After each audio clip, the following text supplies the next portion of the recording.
A paz do Senhor, meus irmãos. Sejam bem-vindos ao canal. Hoje, dia 16 de março, vamos ler Juízes 1, 2 e 3. Mas antes vamos falar com Deus? Senhor amado, muito obrigado pela vida, pelo alimento e por tudo que o Senhor tem feito por nós. Abençoe o teu filho que acompanha nesta leitura e cuida dele, em nome de Jesus, amém. Juízes capítulo 1.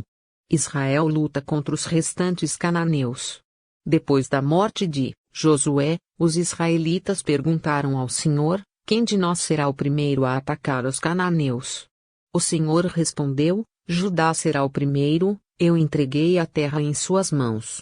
Então os homens de Judá disseram aos seus irmãos de Simeão: venham conosco ao território que nos foi designado por sorteio, e lutemos contra os cananeus. Iremos juntos para o território. E os homens de Simeão foram com eles. Quando os homens de Judá atacaram, o Senhor entregou os cananeus e os ferezeus nas mãos deles, e eles mataram 10.000 homens em Bezeque. Foi lá que encontraram Adoni-Bezeque, lutaram contra ele e derrotaram os cananeus e os ferezeus. Adoni-Bezeque fugiu, mas eles o perseguiram e o prenderam, e lhe cortaram os polegares das mãos e dos pés. Então Adoni-Bezeque disse: 70 reis com os polegares das mãos e dos pés cortados apanhavam migalhas debaixo da minha mesa. Agora Deus me retribuiu aquilo que lhes fiz. Eles o levaram para Jerusalém, onde morreu. Os homens de Judá atacaram também Jerusalém e a conquistaram. Mataram seus habitantes ao fio da espada e a incendiaram. Depois disso eles desceram para lutar contra os cananeus que viviam na serra, no Neguebe e na Cefelá. Avançaram contra os cananeus que viviam em Hebron, anteriormente chamada Quiriate Arba, e derrotaram Sesai, Aimã e Talmai. Dali avançaram contra o povo que morava em Debir, anteriormente chamada Quiriate Sefer. E disse Calebe: darei minha filha Axa em casamento ao homem que atacar e conquistar Quiriate Sefer. Otoniel, filho de Quenais, irmão mais novo de Calebe, conquistou a cidade, por isso, Calebe lhe deu sua filha Axa por mulher. Um dia, quando já vivia com Otoniel, ela o persuadiu a pedir um campo ao pai dela. Assim que ela desceu do jumento, Calebe lhe perguntou: o que você quer? Ela respondeu: dê-me um presente. Já que o Senhor me deu terras no Neguebe, dê-me também fontes de água. E Calebe lhe deu as fontes superiores e as inferiores. Os descendentes do sogro de Moisés, o queneu, saíram da cidade das palmeiras com os homens de Judá e passaram a viver no meio do povo do deserto de Judá, no Neguebe, perto de Arade. Depois os homens de Judá foram com seus irmãos de Simeão e derrotaram os cananeus que viviam em Zefate e destruíram totalmente a cidade. Por essa razão ela foi chamada Ormá. Os homens de Judá também conquistaram Gaza, Ascalon e Ecrom, com os seus territórios. O Senhor estava com os homens de Judá. Eles ocuparam a serra central, mas não conseguiram expulsar os habitantes dos vales, pois estes possuíam carros de guerra feitos de ferro. Conforme Moisés havia prometido, Hebron foi dada a Calebe, que expulsou de lá os 3 filhos de Enaque. Já os benjamitas deixaram de expulsar os jebuseus que estavam morando em Jerusalém. Os jebuseus vivem ali, com os benjamitas até o dia de hoje. Os homens das tribos de José, por sua vez, atacaram Betel, e o Senhor estava com eles. Enviaram espias a Betel, anteriormente chamada Luz. Quando os espias viram um homem saindo da cidade, disseram-lhe: mostre-nos como entrar na cidade, e nós pouparemos a sua vida. Ele mostrou como entrar, e eles mataram os habitantes da cidade ao fio da espada, mas pouparam o homem e toda a sua família. Ele foi, então, para a terra dos Hititas, onde fundou uma cidade e lhe deu o nome de Luz, que é o seu nome até o dia de hoje. Manassés, porém, não expulsou o povo de Bet-Sean, o de Tanaque, o de Dor, o de Ibleam, o de Megido, nem tampouco dos povoados ao redor dessas cidades, pois os cananeus estavam decididos a permanecer naquela terra. Quando Israel se tornou forte, impôs trabalhos forçados aos cananeus, mas não os expulsou completamente. Efraim também não expulsou os cananeus que viviam em Gezer, Mas os cananeus continuaram a viver entre eles. Nem Zebulon expulsou os cananeus que viviam em Quitron e em Nalol, mas estes permaneceram entre eles e foram submetidos a trabalhos forçados. Nem Azer expulsou os que viviam em Aco, Sidom, Alabe, Aquizibe, Euba, Afeque e Reobe, e, por esse motivo, o povo de Azer vivia entre os cananeus que habitavam naquela terra. Nem Naftali expulsou os que viviam em Bet-Semes e em Bet-Anate, mas o povo de Naftali também vivia entre os cananeus que habitavam a terra, e aqueles que viviam em Bet-Semes e em Bet-Anate passaram a fazer trabalhos forçados para eles. Os amorreus confinaram a tribo de Dan à serra central, não permitindo que descessem ao vale. E os amorreus igualmente estavam decididos a resistir no Monte Heres, em Aijalon e em Salbim, mas, quando as tribos de José ficaram mais poderosas, eles também foram submetidos a trabalhos forçados. A fronteira dos amorreus ia da subida de Acrabim até Selá, e mais adiante. Juízes capítulo 2. O anjo do Senhor em Boquim. O anjo do Senhor subiu de Gilgal a Boquim e disse: Tirei vocês do Egito e os trouxe para a terra que prometi com juramento dar a seus antepassados. Eu disse: Jamais quebrarei a minha aliança com vocês. E vocês não farão acordo com o povo desta terra, mas demolirão os seus altares. Porque vocês não me obedeceram. Portanto, agora digo a vocês que não os expulsarei da presença de vocês, eles serão seus adversários, e os deuses deles serão uma armadilha para vocês. Quando o anjo do Senhor acabou de falar a todos os israelitas, o povo chorou em alta voz, e ao lugar chamaram Boquim. Ali ofereceram sacrifícios ao Senhor. Josué morre. Depois que Josué despediu os israelitas, eles saíram para ocupar a terra, cada um a sua herança. O povo prestou culto ao Senhor durante toda a vida de Josué e dos líderes que sobreviveram a Josué, que tinham visto todos os grandes feitos do Senhor em favor de Israel. Josué, filho de Num, servo do Senhor, morreu com a idade de 110 anos. Foi sepultado na terra de sua herança, em Timnat-Heres, nos montes de Efraim, ao norte do Monte Gaás. Desobediência e derrota. Depois que toda aquela geração foi reunida a seus antepassados, surgiu uma nova geração que não conhecia o Senhor e o que ele havia feito por Israel. Então os israelitas fizeram o que o Senhor reprova e prestaram culto aos Baalins. Abandonaram o Senhor, o Deus dos seus antepassados, que os havia tirado do Egito, e seguiram e adoraram vários deuses dos povos ao seu redor, provocando a ira do Senhor.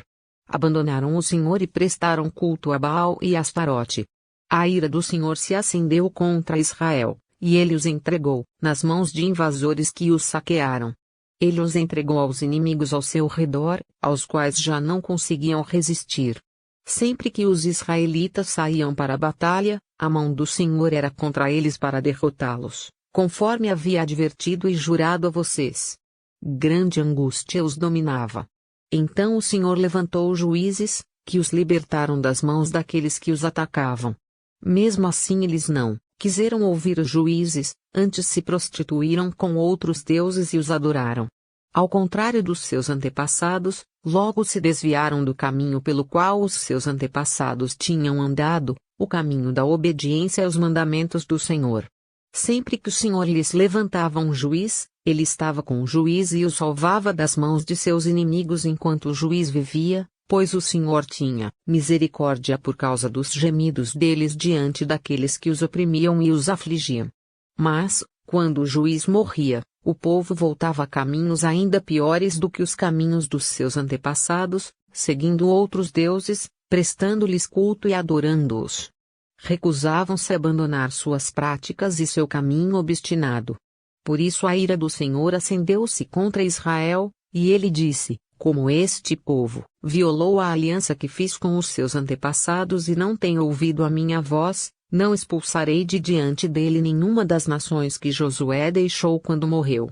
Eu as usarei para pôr Israel à prova e ver se guardará o caminho do Senhor e se andará nele como fizeram os seus antepassados.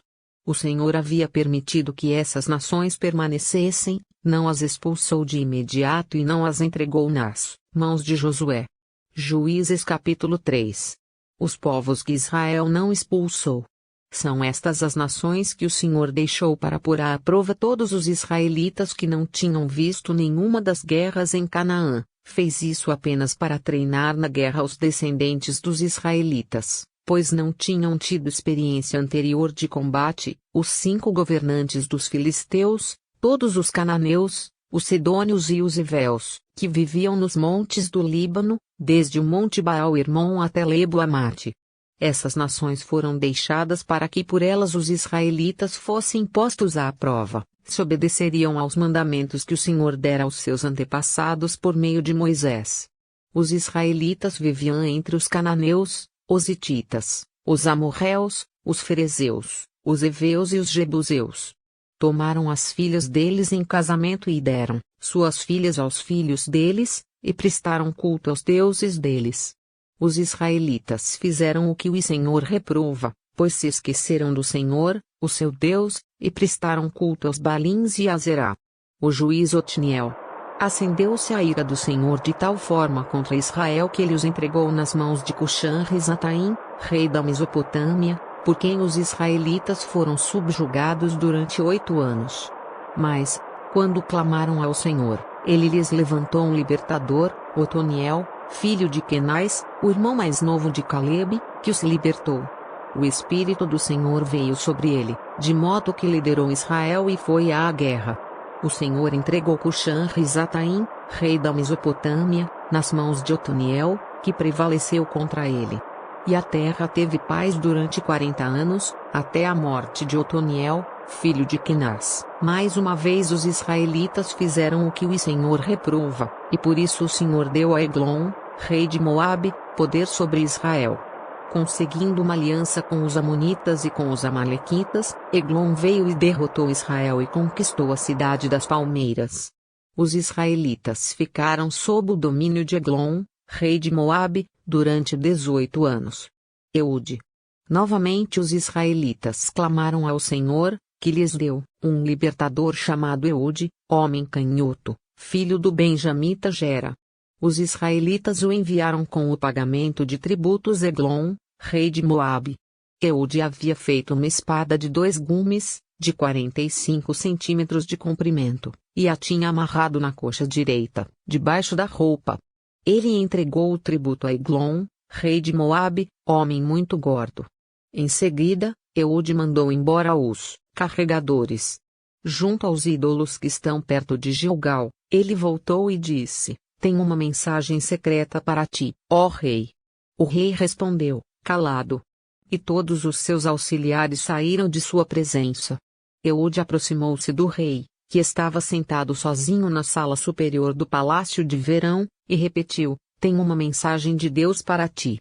Quando o rei se levantou do trono, Eude estendeu a mão esquerda, apanhou a espada de sua coxa direita e cravou-a na barriga do rei. Até o cabo penetrou com a lâmina, e, como não tirou a espada, a gordura se fechou sobre ela. Então Eude saiu para o pórtico, depois de fechar e trancar as portas da sala atrás de si. Depois que ele saiu, vieram os servos e encontraram trancadas as portas da sala superior, e disseram: Ele deve estar fazendo suas necessidades em seu cômodo privativo. Cansaram-se de esperar e, como ele não abria a porta da sala, pegaram a chave e abriram. E lá estava o seu senhor, caído no chão, morto. Enquanto esperavam, Eude escapou. Passou pelos ídolos e fugiu para Será. Quando chegou, tocou a trombeta nos montes de Efraim, e os israelitas desceram dos montes, com ele à sua frente. Sigam-me, ordenou, pois ó, Senhor entregou Moabe, o inimigo de vocês, em suas mãos. Eles o seguiram, tomaram posse do lugar de passagem do Jordão que levava a Moabe e não deixaram ninguém atravessar o rio. Naquela ocasião, mataram cerca de 10.000 moabitas, todos eles fortes e vigorosos, nenhum só homem escapou. Naquele dia, Moabe foi subjugado por Israel, e a terra teve paz durante 80 anos. Sangar. Depois de Eude, veio Sangar, filho de Anate, que matou 600 filisteus com uma aguilhada de bois. Ele também libertou Israel. Até amanhã. Deus te abençoe.